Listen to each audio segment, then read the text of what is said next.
Video में हमने सीखा था प्रॉपर्टीज के बारे में, यानी कि किसी भी ऑब्जेक्ट का हम कलर कैसे चेंज कर सकते हैं और कलर के साथ हमारे पास क्या क्या ऑप्शंस अवेलेबल है। फिर लाइन का जो वेट है और लाइन की जो टाइप है उसको भी हम किस तरह से मॉडिफाई कर सकते हैं। आज की वीडियो में हम लोग सीखेंगे ब्लॉक एडिट, लिमिट सेट और कुछ टॉगल कीज के बारे में। सबसे पहले हम लोग बात करेंगे ब्लॉक के बारे में, यानी कि ब्लॉक के बारे में हम लोगों ने पिछले एक वीडियो में चर्चा भी की थी और ब्लॉक कैसे क्रिएट करते हैं वो भी सीखा था। लेकिन आज हम ब्लॉक के अंदर कुछ जो ऑप्शंस अवेलेबल है उसके बारे में बात करेंगे। तो उसके लिए सबसे पहले मैं यहाँ पे एक फिगर आपके लिए ड्रॉ कर देता हूं ताकि आपको ये समझने में आसानी रहे।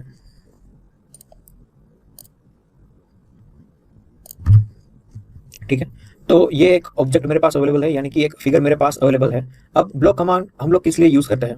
तो ब्लॉक कमांड हम लोग इसलिए यूज करते हैं जहां पे ये जो अभी ऑब्जेक्ट है वो अभी एक इकाई के स्वरूप में अवेलेबल है, यानी कि सारे ऑब्जेक्ट्स अलग अलग है। तो जब भी हम सिलेक्शन करने जाएंगे या फिर कुछ मॉडिफिकेशन या फिर जो भी चेंजेस हम लोगों को अप्लाई करने हैं वो करने के लिए जाएंगे, हमें सारे ऑब्जेक्ट अलग अलग सिलेक्ट करने पड़ेंगे या फिर इस तरह से पूरी विंडोज लेके सिलेक्ट करने पड़ेंगे। लेकिन ब्लॉक के साथ हमारे पास एक फैसिलिटी अवेलेबल है, यानी कि अगर हम इसका ब्लॉक बनाते हैं तो अगर हम यहाँ पे कुछ भी चेंजेस करेंगे तो वो चेंजेस डायरेक्टली अप्लाई होंगे इस सारे ऑब्जेक्ट के अंदर, यानी कि उसके बाद हमें एक एक चीज़ें सिलेक्ट नहीं करनी पड़ेगी। अगर हम कहीं पे भी क्लिक करेंगे तो वो इजीली सारा ऑब्जेक्ट सिलेक्ट हो जाएगा। ठीक है, हालांकि हम लोग इसका ग्रुपिंग भी कर सकते हैं, लेकिन ग्रुपिंग से कुछ ज़्यादा चीज़ें, यानी कि ग्रुपिंग से थोड़ा एडवांस है ब्लॉक। तो ब्लॉक के अंदर क्या क्या चीज़ें हम लोग कर सकते हैं और क्या क्या ऑप्शंस अवेलेबल है वो हम देखेंगे। तो सबसे पहले हम लोग जाते हैं ब्लॉक के लिए, टाइप करेंगे बी और यहाँ पे अवेलेबल हो गया। तो यहाँ पे हमें रीनेम करना है कि इस ब्लॉक का हमें नाम क्या रखना है। तो मान लो कि अभी हम नाम रखते हैं ब्लॉक 1। ठीक है, फिर मुझे स्पेसिफाई करना है पिक पॉइंट। तो या तो मैं डायरेक्टली वहाँ से पिक भी कर सकता हूँ या फिर अगर मेरे पास कोऑर्डिनेट्स अवेलेबल है तो वो भी मैं यहाँ पे दे सकता हूँ, या फिर अगर स्क्रीन के ऊपर मुझे स्पेसिफाई करना है तो वो भी कर सकता हूँ। तो यहाँ पे अभी मैं लूँगा पिक पॉइंट इस तरह से। फिर मुझे सिलेक्ट करना है कि मेरा जो ऑब्जेक्ट है वो क्या है। तो जो स्क्रीन पे अवेलेबल है उसके साथ भी मैं स्पेसिफाई कर सकता हूँ, या फिर यहाँ पे ये ऑप्शन अवेलेबल है कि यहाँ पे मैं सिलेक्ट ऑब्जेक्ट कर सकता हूँ। तो फिर यहाँ से मैं सिलेक्शन विंडो बनाऊंगा। ठीक है, फिर उसके बाद मुझे एंटर करना है। जैसे ही मैं एंटर करता हूँ तो यहाँ पे मेरे पास 3 ऑप्शन अवेलेबल है। सबसे पहले है रिटेन, यानी कि यहाँ पे जो ब्लॉक है वो ब्लॉक सेव हो जाएगा। ठीक है, फिर उसके बाद हम लोग देखेंगे कन्वर्ट टू ब्लॉक और डिलीट। तो आइए देखते हैं सबसे पहले रिटर्न के साथ क्या ऑप्शन है। उसके बाद हम लोग ये भी एक्सप्लोर करेंगे कि एनोटेटिव, स्केल यूनिफॉर्म और एलो एक्सप्लोडिंग में क्या क्या ऑप्शन अवेलेबल है। फिर यहाँ पे है ब्लॉक यूनिट, यानी कि जो भी यूनिट में हम वर्क कर रहे हैं और जो ब्लॉक है वो हमें जो यूनिट में चाहिए तो वो हम यहाँ से चेंज कर सकते हैं। ठीक है, तो उसके बारे में हम लोग अभी बात नहीं करेंगे। फिर उसकी हम एक लिंक भी क्रिएट कर सकते हैं। ठीक है, तो यहाँ पे अगर मैं क्लिक करूँ तो आप देख सकते हो कि ये जो ब्लॉक है वो एक जगह पे एज अ लिंक सेव हो जाएंगे और इन फ्यूचर अगर मुझे इसको यूज़ करना है तो वो मैं यूज़ कर सकता हूँ। ठीक है, तो अभी हम लोग जाएंगे रिटर्न के अंदर, फिर करेंगे ओके।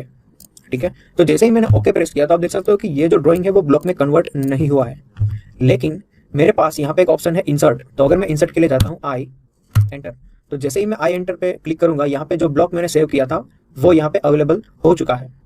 ठीक है, तो अगर इस ब्लॉक को मुझे इंसर्ट करना है तो मैं इसके ऊपर सिलेक्ट करूंगा, फिर किसी भी पॉइंट को, यानी कि कौन से पॉइंट के ऊपर मुझे ये पेस्ट करना है या फिर इंसर्ट करना है वो मैं स्पेसिफाई कर सकता हूँ। ठीक है, या तो मेरे पास कोऑर्डिनेट्स अवेलेबल है तो वो भी मैं यहाँ से दे सकता हूँ।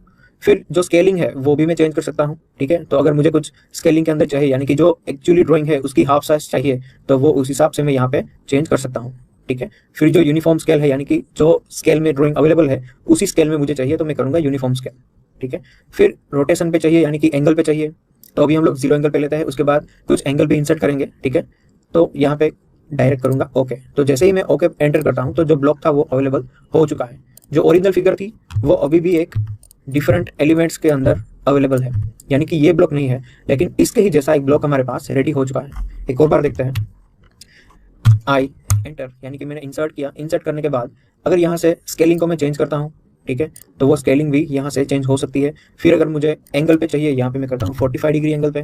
ठीक है, फिर जो यूनिट्स है वो यूनिट, यानी कि जो हमने यूनिट सेव की थी वहाँ से अगर यूनिट चेंज करनी है, यानी कि हमने जो ब्लॉक बनाया था वो मिलीमीटर में शायद था, अब मान लो कि यहाँ पे मुझे इंच में चाहिए तो उस हिसाब से यहाँ पे मैं जो स्केलिंग फैक्टर है वो भी इंसर्ट कर सकता हूँ। ठीक है, तो यहाँ पे मैं करता हूँ 45 डिग्री और ओके। तो आप देख सकते हो कि जो ब्लॉक है वो रोटेशन के साथ अवेलेबल हो चुका है। ठीक है, तो ये था पहला ऑप्शन। दूसरा ऑप्शन देखते हैं हम लोग, जहाँ पे अगर इस फिगर को मुझे ब्लॉक बनाना है तो उसके लिए मैं जाऊँगा बी एंटर। तो जैसे ही मैंने बी एंटर किया, मुझे एक और बार रीनेम करना है तो मैं जाऊँगा BLOCK। लेकिन एक काम करता है, यहाँ पे एक फिगर है, थोड़ी सी चेंज कर देते हैं। ठीक है, अब हम जाएंगे ब्लॉक, बी एंटर किया मैंने, फिर रीनेम करता है ब्लॉक 2। फिर यहाँ से मुझे पिक करना है तो मैं ये करता हूँ मेरा पिक पॉइंट, फिर जो ऑब्जेक्ट है वो मैंने सिलेक्ट किया सिलेक्शन विंडो के साथ, फिर एंटर किया मैंने। तो ये अपने आप देख सकते हो कि जो कोऑर्डिनेट्स है वो अवेलेबल हो चुके हैं। फिर कौन से यूनिट में चाहिए तो वो मैं स्पेसिफाई कर सकता हूँ, लिंक भी बना सकता हूँ। अब हम करते हैं कन्वर्ट टू ब्लॉक। ठीक है, फिर ये जो ऑप्शन है वो हम बाद में देखेंगे। यहाँ पे हम अगर मुझे कुछ डिस्क्रिप्शन डालना है इस ब्लॉक के बारे में तो भी मैं यहाँ पे डाल सकता हूँ, फिर मैं करूँगा ओके। तो आप देख सकते हो कि इस बार ये जो ब्लॉक है वो कन्वर्ट हो चुका है, यानी कि जो फिगर थी जिसके अंदर 3-4 एलिमेंट्स अलग अलग अवेलेबल थे वो अब एक ब्लॉक बन चुके हैं। ठीक है, अब मैं जाऊँगा इंसर्ट पे। तो जैसे ही मैं इंसर्ट पे गया तो ब्लॉक 1 भी मेरे पास अवेलेबल है और ब्लॉक 2 भी मेरे पास अवेलेबल है।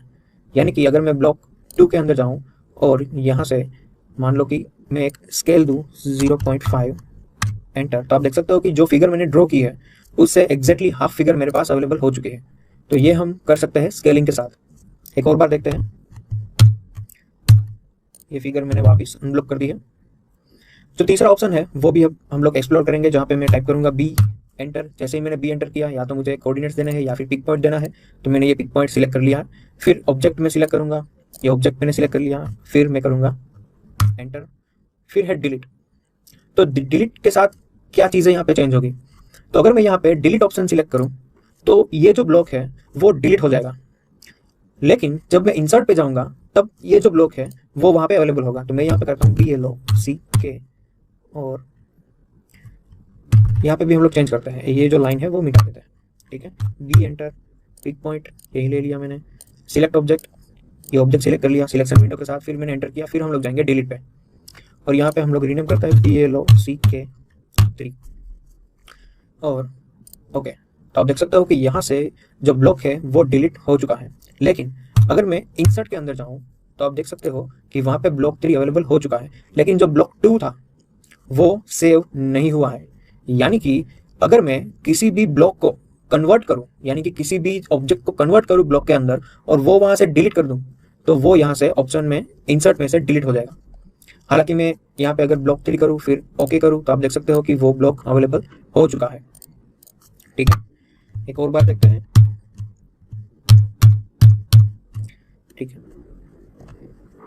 वापिस हम लोग जाएंगे ब्लॉक के अंदर, बी एंटर, फिर मैं पिक पॉइंट सिलेक्ट करूंगा, फिर ऑब्जेक्ट पूरा मैं सिलेक्ट करूंगा। यहाँ पे एंटर किया मैंने, फिर यहाँ पे मुझे रीनेम करना है, वो मैं करूंगा रीनेम करना है BLOCK ब्लॉक 4। और फिर यहाँ पे 3 ऑप्शन मेरे पास अवेलेबल है, यानी कि स्केल यूनिफॉर्मली, यानी कि जो भी स्केल मेरे पास अवेलेबल है उसी स्केल में ये रहेगा। ठीक है, यानी कि जब भी हम ऑटोकैड के अंदर कुछ भी ड्राइंग या फिर ऑब्जेक्ट बनाते हैं तो उसका एक स्केलिंग फैक्टर रहता है। तो जो ये ड्राइंग है वो एज अ ब्लॉक एक स्केल के अंदर फिट रहेगा, यानी कि जब भी मैं चेंज करूँ स्केल के अंदर वो डायरेक्टली वहाँ पे अप्लाई हो जाएगा। फिर है एलो एक्सप्लोडिंग, यानी कि किसी भी ब्लॉक को अगर वापस मैं अनब्लॉक करना चाहता हूँ तो वो भी मैं कर सकता हूँ, लेकिन उसके लिए मुझे यहाँ पे एलो एक्सप्लोडिंग करना आवश्यक है। ठीक है, तो यहाँ पे हम करते हैं, सबसे पहले हम लोग जाएंगे विदाउट एलो एक्सप्लोडिंग और हम लोग ओके करेंगे। ठीक है,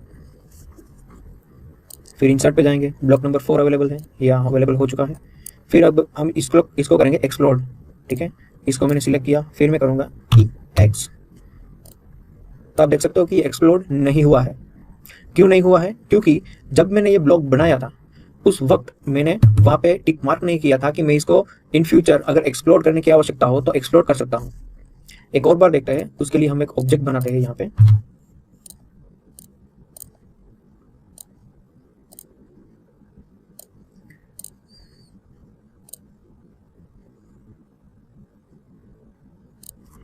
ठीक है, तो ये एक ऑब्जेक्ट मेरे पास अवेलेबल है।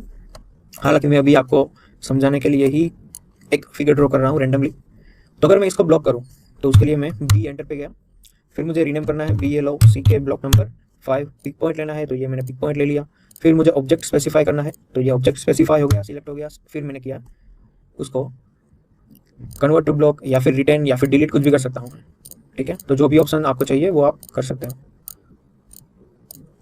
ठीक है, फिर यहाँ पे करता हूँ मैं एलो एक्सप्लोडिंग, फिर मैं गया ओके पे। फिर अगर मैं यहाँ से इंसर्ट पे जाऊँ और ब्लॉक नंबर 5 को एंटर करूँ अब मैं इसको एक्सप्लोर करना चाहता हूँ, तो अगर इसका एक बार मैंने सिलेक्शन कर लिया, फिर उसको मैं गया एक्सप्लोर, तो आप देख सकते हो कि ये जो ब्लॉक है वो एक्सप्लोर हो चुका है, यानी कि वापस अनब्लॉक हो चुका है। तो इस तरह से मेरे पास यहाँ पे ब्लॉक के अंदर ये सारे ऑप्शन अवेलेबल है। ये एनोटेटिव के बारे में हम लोग बाद में बात करेंगे, जब हम एनोटेटिव के बारे में कुछ सीखेंगे, ठीक है। तो ये एनोटेटिव अभी यहाँ पे हम लोग स्किप करते हैं।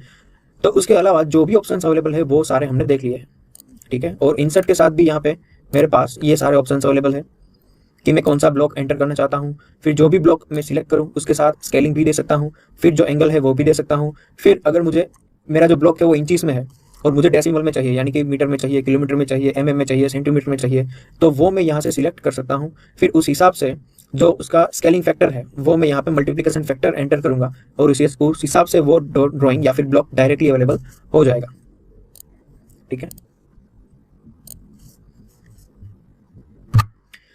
फिर एक और चीज़ हम लोग यहाँ पे आज डिस्कस करेंगे, वो है लिमिट सेट। यानी कि हमको ये पता है, यानी कि पिछले वीडियोस में जो स्टार्टिंग के वीडियोस थे वहाँ पे हमने सीखा था कि लिमिट सेट क्या होता है। तो वहाँ पे हमने सिर्फ ये सीखा था कि अगर मैं किसी भी ड्राइंग को स्टार्ट करने से पहले लिमिट सेट कर दूँ तो जो विंडो है मेरे पास, यानी कि जो मेरा वर्किंग स्पेस है वो उस हिसाब से अवेलेबल हो जाएगा।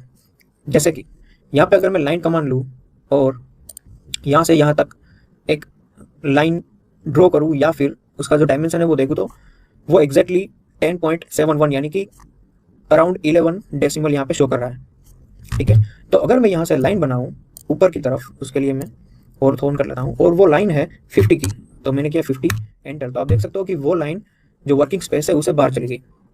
यानी कि जो स्पेस है हमारे पास वर्किंग स्पेस, उसकी एक लिमिटेशन होती है, तो वो लिमिट हम सेट भी कर सकते हैं। तो उसके लिए जो मेरा ड्राइंग है उस ड्राइंग की जो बाउंड्रीज है वो मुझे पता होनी चाहिए।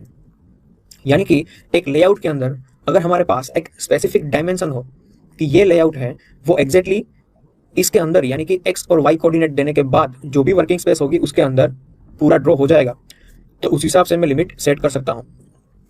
तो यहाँ पे मेरे पास जो लाइन है वो लाइन 50 मीटर की मुझे ड्रॉ करनी है, तो उसके लिए मेरे पास जो वर्किंग स्पेस होनी चाहिए वो एग्जैक्टली होनी चाहिए 50 से थोड़ी ज़्यादा, ठीक है। और मान लो कि यहाँ पे मुझे रेक्टेंगल क्रिएट करना है, जो रेक्टेंगल है एग्जैक्टली 50/50, तो जो वर्किंग स्पेस होनी चाहिए वो वर्किंग स्पेस 50/50 से ज़्यादा होनी चाहिए। तो एक और बार देखते हैं हम लोग, यहाँ से स्टार्ट करेंगे, ठीक है। तो जो चाहिए वो है 50, 50 एंटर। तो आप देख सकते हो कि जो यहाँ पे मैंने एक रेक्टेंगल शेप ड्रॉ किया है, हालांकि जो स्क्वायर है वो 50/50 है और वर्किंग स्पेस से बाहर चला गया, यानी कि जो वर्किंग स्पेस है वो मुझे चाहिए 50 से थोड़ी ज़्यादा। तो उसके लिए लिमिट सेट कर सकता हूँ LIMI, ठीक है, और एंटर। तो फर्स्ट मुझे पॉइंट कौन सा डालना है, तो वो है 0,0 एंटर। फिर मुझे जो अपर पॉइंट है, यानी कि जो दूसरा कॉर्नर पॉइंट है वो मुझे यहाँ पे एंटर करना है, तो वो मैं एंटर करता हूँ 60,60 एंटर।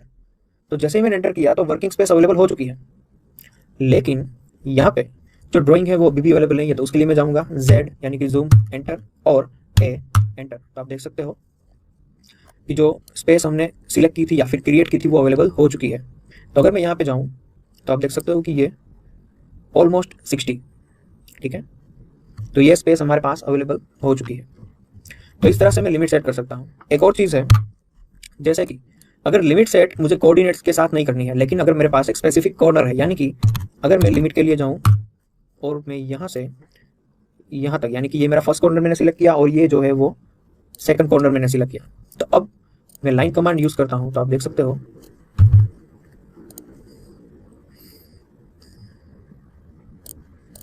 कि लाइन कमांड को मैं कहीं पे भी यूज़ कर सकता हूँ, लेकिन यहाँ पे लिमिट सेट के अंदर आप देख सकते हो कि दो ऑप्शन मेरे पास अवेलेबल है, एक है ऑन और एक है ऑफ।